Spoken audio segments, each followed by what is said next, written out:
अगस्त क्रांति का दौर चल रहा है। प्रदेश में अधिकारी कर्मचारी आंदोलन में हैं। इसके बाद गांव की जो धुरी है, गांव के जो प्रमुख हैं, गांव के सत्ता का संचालन करते हैं, सरपंच पंच अब आंदोलन में कूद चुके हैं। इनका काम बंद कलम बंद आंदोलन 24 अगस्त से चल रहा है। ये प्रदेशव्यापी आंदोलन है। नमस्कार, आप देख रहे खबरों की दीवार सिजीवाल। मैं हूं मनीष जायसवाल और इस वक्त मौजूद हूं सूरजपुर ज़िले के भैया थान में। और ये भैया थान भटगांव विधानसभा क्षेत्र के अंतर्गत आता है। यहाँ पर पंच सरपंच अपनी मांगों को लेकर आंदोलन कर रहे हैं, हड़ताल कर रहे हैं, जिसकी वजह से अब पंचायत क्षेत्रों में भी ऐसी स्थिति आ गई है कि यहाँ पर भी काम अब रुक गया है। थोड़ा सा बात करते हैं ना। मेरे साथ यहाँ पर भैया थान विकास खंड के पंचायतों के सरपंच बैठे हुए। यहाँ जितने भी चेहरे भी आपको दिखाई दे रहे हैं, ये पंच और सरपंच हैं। और मेरे साथ यहाँ पे जनपद सदस्य भी मौजूद हैं। आइए जानते हैं यहाँ पर इनसे कि यहाँ ये क्यों बैठे हैं और उनकी मांगे क्या क्या हैं।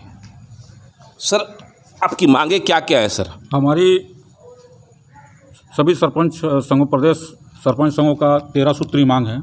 सर्वप्रथम हमारी मांग है सरपंच एवं पंचों के मानदेय में वृद्धि। पंच और सरपंचों के मानदेय में वृद्धि। जी सर, अभी आप लोगों को कितना वेतन मिल रहा है? अभी तो सरकार बढ़ाई भी है वेतन आप लोग। अभी तो 2000 ही मिल रहा है मानदेय। और जैसा कि अभी 4000 का वो किया गया है घोषणा, उसका आदेश तो आ गया है, लेकिन अभी तक प्राप्त नहीं हुआ है। 4000 प्राप्त नहीं जी। कब से कब का मिलना है आप लोग को? ये अप्रैल 2022 से 4000 मिलने का वो है, लेकिन अभी तक मिला नहीं है। अब आप लोग चाह रहे हैं? हम लोग चाह रहे हैं कि हमारा मानदेय 20,000 किया जाए। 20,000 4000 से कुछ भी, दूर दूर से ग्रामीण क्षेत्रों से आते हैं, पेट्रोल का भी खर्चा नहीं होता। 4000 नहीं पुरता है 4000 में। अच्छा, आप लोग को तो आए दिन आना जाना पड़ता होगा? जी, प्रतिदिन जनपद आना पड़ता है, किसी पब्लिक के काम से थाना कचहरी जिला तक भी जाना पड़ता है। तो पेट्रोल का खर्चा नहीं कर रहा आप लोग? जी। सर, दूसरी मांग क्या है? दूसरी मांग हमारी पेंशन की मांग है कि जैसे विधायक, मंत्रियों, सांसदों को जो पेंशन मिलता है, उसी प्रकार हमारा पेंशन मिल जाए तो हमारा एक आधार हो जाएगा। क्योंकि 5 साल तक सरपंच बनने के बाद दोबारा सरपंच बने या ना बने, और पब्लिक का जो सेवा किए रहते हैं उसका कुछ हमको प्रतिफल मिल जाए। और किसी को मिलता है क्या नगर पालिका वगैरह के पंचों को? नहीं, उसके बारे में तो जानकारी नहीं है, लेकिन जिस तरह की सांसद विधायकों को जब वो नहीं भी रहें तभी उनको पेंशन मिलता है, उसी तरह हमारे पास भी पब्लिक के काम लगे रहते हैं। जब हम पद में रहेंगे तभी, नहीं रहेंगे तभी कुछ कामों से हमको आना जाना पड़ता है, तो उससे कम से कम हम लोग का गुजारा होते रहे। तीसरी क्या मांग है सर? तीसरी अपनी मांग है पंचायत में 50 लाख रुपए तक का एजेंसी ग्राम पंचायत को बनाया जाए। जी। ये 50 लाख तक का क्या मामला है भैया एजेंसी का?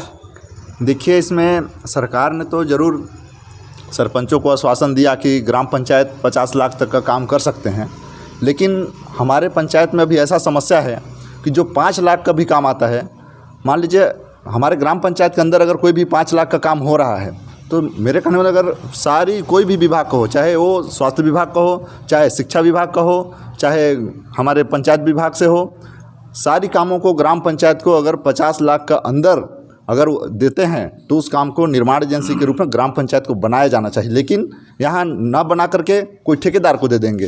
हालांकि बनाए तो हैं, सरकार का कहना है कि ग्राम पंचायत 50 लाख तक का काम करेंगे, लेकिन आज तक हमको काम नहीं दिया जा रहा है। पंचायतों का अधिकार कम हो जाता है। हाँ, अधिकार कम हो जाता है, क्या कि डायरेक्ट वहाँ जिला से ही उधर टेंडर हो जाता है। बाकी हम लोग को हमारे ग्राम पंचायत में उसका फंड आ ही नहीं पा रहा है। चौथी क्या मांग है सर आप लोग? हमारी सरपंच निधि की मांग है। कम से कम सरपंच निधि के माध्यम से कम 10 लाख रुपया प्रदान किया जाए सरपंचों को। अलग से फंड आना चाहिए। ये 10 लाख रुपए क्या है सर? 10 लाख क्या है, जैसे सांसद विधायकों के पास जो फंड आता है साल में, नगर पंचायत नगर पालिका में भी फंड निर्धारित है सबका। केवल ग्राम पंचायत में इस टाइप का कोई फंड नहीं है कि सरपंच अपने स्वेच्छा से किसी जगह काम करा सके। ऐसा कोई फंड सरपंचों को नहीं दिया जा रहा है। पांचवी मांग है, जहाँ जहाँ नक्सली क्षेत्र हैं सर, वहाँ के सरपंच जो काम कर रहे हैं तो उनको अगर कुछ घटना हो जाता है तो 20 लाख रुपए तक की आर्थिक सहायता उनको प्रदान मिलना चाहिए। जी। तो ऐसी घटनाएं होते रहती है क्या? हाँ, तो नक्सली क्षेत्र में तो आम बात है, सरपंचों को मार देते हैं कई जगह। अब अपने यहाँ तो नक्सली क्षेत्र है नहीं, तो उतना ज़्यादा हमको इस बारे में जानकारी नहीं है। लेकिन जैसे ये तो प्रदेश स्तर की बात है, तो प्रदेश स्तर में सभी जुड़े हुए हैं। बस्तर, इधर हमारा बलरामपुर एरिया, तो ऐसी पूरे में कई घटनाएं हो चुकी हैं। इसलिए इस मांग को रखा गया है। चौथी मांग, पांचवी मांग है, छठवीं मांग है 15वें वित्त का जो राशि हमको मिलता है, उस राशि को अन्य कामों में अभिसरण करने के लिए आदेश निर्देश किया जाता है, वो बंद होना चाहिए। 15वें वित्त की पूर्ण राशि ग्राम पंचायत को दिया जाना चाहिए। मतलब कैसे ये जो बोल रहे हैं कि 15वें वित्त की जो राशि इधर उधर कर देते हैं? जैसे अपने को मान लीजिए किसी भी ग्राम पंचायत को 8 लाख रुपए मिला, इसके बाद जिला से कोई मनरेगा का काम अगर सैंक्शन करना है, उसमें कुछ राशि हमारे 15 वित्त से बोलेंगे कि आप 10,000 रुपये 20,000 रुपये उसमें अभिसरण करके उसमें कार्य योजना में जुड़वाते हैं। तो हमारा जो 15 वित्त का जो राशि है वो हमारे पंचायत के लिए दिया गया रहता है, उसको जिला पंचायत ऊपर से जो कार्य योजना अपना बनाते हैं उसमें जोड़ते हैं। जबकि वो हमारे ग्राम पंचायत सरपंच सचिव के माध्यम से जहाँ आवश्यकता, जिस चीज़ की आवश्यकता है उसमें हमको लगाने के लिए वो दिया रहता है, लेकिन उसको समायोजन भी कराते हैं। हमारा बड़ा समस्या यह है कि कम राशि को भी दूसरे कामों पे अपने हिसाब से वितरण कराते हैं। इसके अलावा जनपद क्षेत्र के और जिला पंचायत सदस्य के जो हैं 15 वित्त की राशि, वो अपने क्षेत्र में ना दे के अन्य क्षेत्रों में जो दे देते हैं, वो हमारी मांग है कि वो अपने जनपद क्षेत्र और जिला पंचायत क्षेत्र में उस राशि को दिया जाए। ये कैसे होता है सर? जी, 15वें वित्त का कुछ राशि क्या है, जनपद तीनों जगह आती है, कुछ राशि जिले में आती है और कुछ जनपद में, कुछ यहाँ ग्राम पंचायत में। तो जो जिले के हैं तो जिला से बंटवारा होता है। तो जिस क्षेत्र में जिला पंचायत सदस्य जिस क्षेत्र का है उस क्षेत्र में न दे के अपने, अगर कोई चाहता है तो दूसरे अपने क्षेत्र से हट के भी दे देते हैं। इसी तरह जनपद में भी होता है। तो इस तरह की ना हो बात, अपने ही क्षेत्र में, जिस क्षेत्र से वो चुनाव लड़के जीते हैं उसी क्षेत्र में उस राशि का व्यय हो। अब अगली मांग क्या है? अगली मांग ये है कि अपन नरेगा का काम करते हैं और नरेगा का काम कंप्लीट होने के बाद हमें 6 महीना साल भर के बाद उसका मटेरियल का भुगतान हो पाता है। हमारा कहना है कि हमारा मटेरियल का भुगतान 3 महीने में लगातार होता रहे, बराबर होता रहे। तो क्या भैया जी भैया, नरेगा का भुगतान रुक के होता है क्या? रुक के होता है, साल भर 6 महीना 8 महीना हो जाता है, तो साल भर से ऊपर भी हो गया है। हो जाता है। हमारे ग्राम पंचायत में मैं टर्बन का काम 12 लाख का करवाया हूँ, अभी तक नहीं मिला है। तो इसको 3 महीना कर दिया जाए ताकि हमारा और भी। ऐसे फिर काम कराते कैसे आप लोग? तो सेठ मरवाई से उधारी सामान लाते हैं, रोज़ घर में आते हैं सेठ मरवाई लोग, क्या कीजिएगा, गाली गलौज खाते हैं। हाँ, ब्याज जुड़ता है, ब्याज लेते हैं। फिर ब्याज कैसे देते होंगे आप लोग? तो आपको तो गिनती का पैसा आता है। जब आएगा भैया तब ब्याज हम देंगे, पटाएंगे। हम लोग खेत बाड़ी बेच के क्या करेंगे, ज़्यादा होता है तो खेत बाड़ी बेचना पड़ता है, धान बेचना पड़ता है। 6 मिस कॉल है मेरा। एक व्यापारी का इनको 6 मिस कॉल आया है और बता रहे हैं कि भाई देखो हम लोग कैसे किस बात नहीं कर रहा हूँ, इनको बात नहीं कर पा रहा हूँ डर से कि फिर पैसा मांगेगा, देवे करो, मैं कहाँ से दूँ इनको पैसा। मुँह छिपाना पड़ता है, उस रास्ता में जाते हैं तो भैया। कैसी समस्या हो? देखिए, ये बड़ी हम लोग के लिए बहुत ही बड़ा समस्या है। हम लोग तो बड़ी शौक से बन के आते हैं कि हम अपने ग्राम पंचायतों का विकास करेंगे, और जैसे हम विकास के लिए खरा उतरते हैं ग्राम पंचायत में, और सरकार हमको इतना कमज़ोर बना देती है कि कोई कहने का लायक नहीं। अच्छा, ये कोई यही सरकार ने, इससे पहले की भी सरकारों के साथ यही कि अपन तो पहले भी यही हाल था, रोजगार गारंटी में पहले भी यही हाल था। लेकिन हाँ, इस सरकार में वही हाल है, पहले की सरकार में वही हाल है। मतलब इस सरकार को अपन दोषी नहीं करार दे सकते। नहीं, मनरेगा वाले में थोड़ा सा इसमें ज़्यादा बढ़ गया है। ज़्यादा बढ़ 1.5 गया। साल साल 1.5 साल भी अभी पेमेंट लगा रहे हैं। अब 1.5 साल का हम ब्याज पटाएंगे। अब पहले क्या स्थिति थी? पहले तो 6 महीने का एक वो था, निर्धारित समय था, 6 महीने में हो ही जाता था, लेकिन अभी साल 1.5 साल लग जाते हैं। भारी समस्या है सर। अगली मांग क्या है? अगली मांग है जो अपन निर्माण काम करते हैं नरेगा के माध्यम से, उसका 40% अग्रिम भुगतान हो जाए तो हम सरपंचों को कुछ राहत हो जाए। अग्रिम भुगतान नहीं होता है अभी? नहीं, इसमें मनरेगा में अग्रिम भुगतान का प्रावधान नहीं है, इसलिए अपन मांग रखे हैं कि इसमें अग्रिम भुगतान दिया जाए मटेरियल का, ताकि हम लोग कुछ राहत मिल सके कि व्यापारी से हम लोग कुछ दे के उसको संतुष्ट कर सकें और निर्माण कार्य को कर सकें। मतलब मनरेगा की एक बड़ी खामी ये रही कि मजदूर का भी जो भुगतान रहता है वो बहुत देर बाद होता है। और नहीं, मजदूर का तो अब देर नहीं होता है, मजदूर का हो जाता है। कितने दिन में होता है मजदूर लोग का? 15 दिन के अंदर हो ही जाता है कम से। मतलब मजदूरों को सरकार ने राहत दे दी है, पहले नहीं होता था लेकिन। हाँ, पहले थोड़ा सा नियम में कुछ वो था, लेकिन उसको धीरे से अब सुधार कुछ हुआ है। तो मतलब आप चाहते हैं कि जो मटेरियल वगैरह आप लोग उपयोग करते हैं इसमें सुधार होना चाहिए? हाँ जी, सुधार होना चाहिए बिल्कुल। 40% देकर के सुधार होना चाहिए।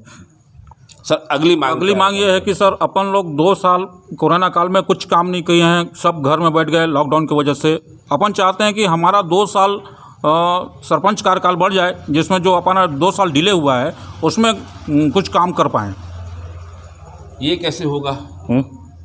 अब सरकार चाहे तो सब कुछ हो सकता है।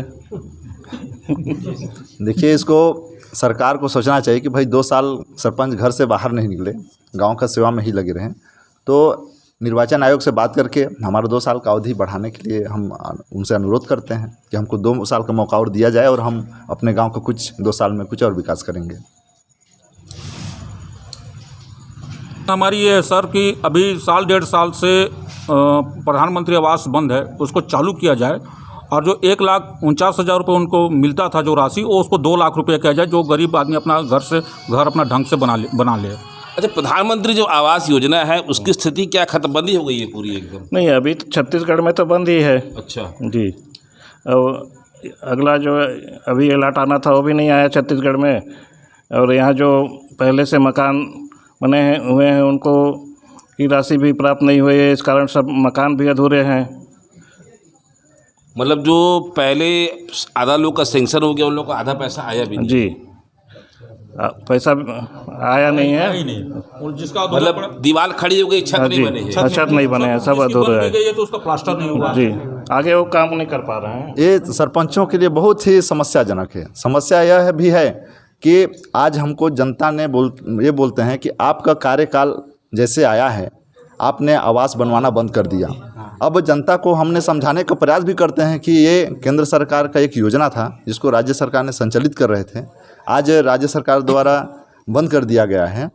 तो जनता भी इस चीज़ को मानने को तैयार नहीं है कि सरपंच मेरे लिए घर चाहिए। हमारे पास बार बार ये आता है कि भाई हमारे लिए घर चाहिए। हम सरकार से ही अपील करते हैं कि जनता को फिर से घर दिलाने के लिए सरकार को खड़ा उतरना है। मतलब ये तो सब समस्या आप लोग के साथ बहुत आ रही होगी एकदम, आप युवा सरपंच लग रहे हैं एकदम। बहुत बड़ा समस्या है महोदय। जैसे बड़े भैया जी बताए कि जिस टाइम से हम लोग अपना कार्यभार संभाले हैं, बस उससे 2 महीना के बाद क्या बोलते हैं कोरोना काल स्टार्ट हुआ। अब कोरोना काल में ऐसा स्थिति आया कि किसी प्रकार का कोई काम नहीं आया। उसके साथ साथ मनरेगा का काम भी बंद कर दिया गया, एक दूसरे से डिस्टेंस मेंटेन करना पड़ा। उसके बाद क्या हुआ कि जैसे हुआ तो अब जैसे कोरोना काल ख़त्म हुआ, शासन ने यह कह दिया कि हमारे पास बजट का समस्या हो गया।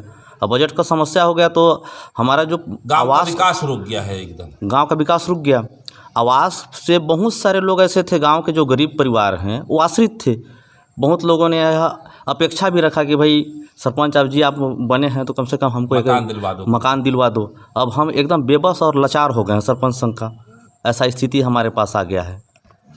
अगली समस्या है कि हमारे सरपंच लोगों के ऊपर अविश्वास मत प्रस्ताव पारित कर दिया जाता है, उसमें संशोधन किया जाना चाहिए, क्योंकि हम जनता के द्वारा चुने हुए सरपंच बने हैं, ना कि पंचों के द्वारा।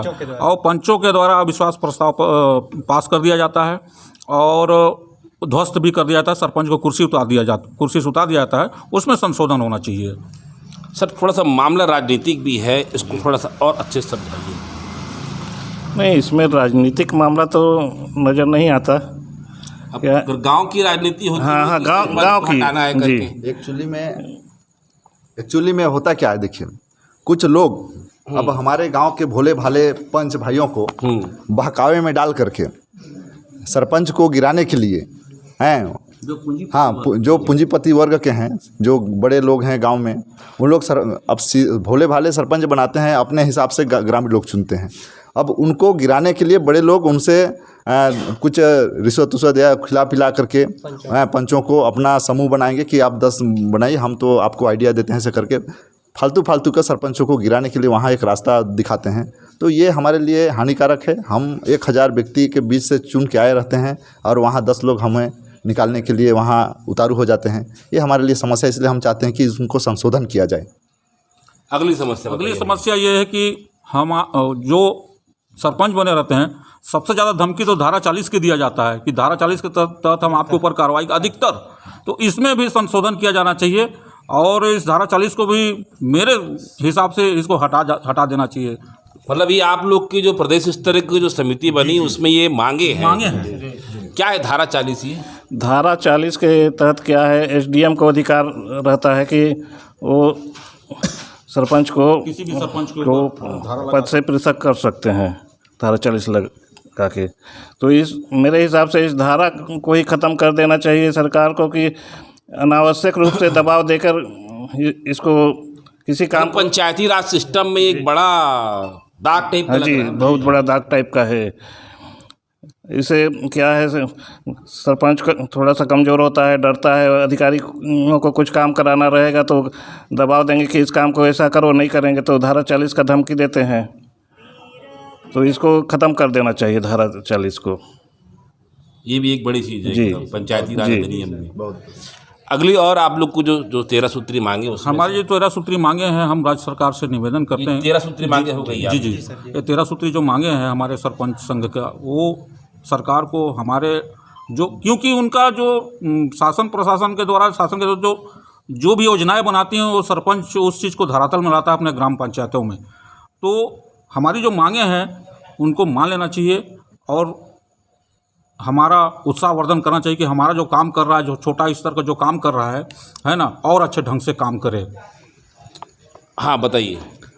हमारा तो जो मांग है, आज 13 सूत्री मांग को लेकर के हम लोग यहाँ बैठे हैं धरना में। अगर आज हमारा मांग सरकार पूरी नहीं करती है, हमने ये देखा कि विधायक सांसदों का पेमेंट बढ़ जाता है, वो भी एक जनप्रतिनिधि होते हैं।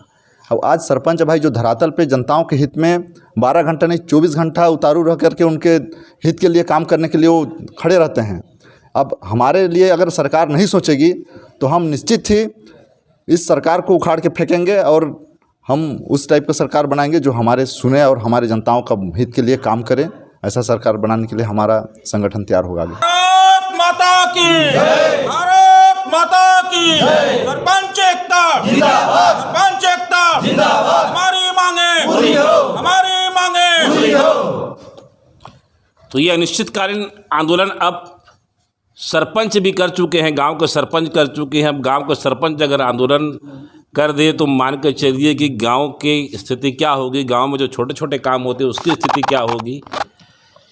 सरपंच ग्राम की विकास की धुरी है और ये धुरी अब एक जगह अपनी 13 सूत्री मांगों को लेकर रुक चुकी है। हमारी खबर अगर आपको अच्छी लगे तो लाइक, सब्सक्राइब, शेयर जरूर करें। सूरजपुर जिले के भैया थान विकास खंड से मनीष जायसवाल की एक रिपोर्ट। धन्यवाद।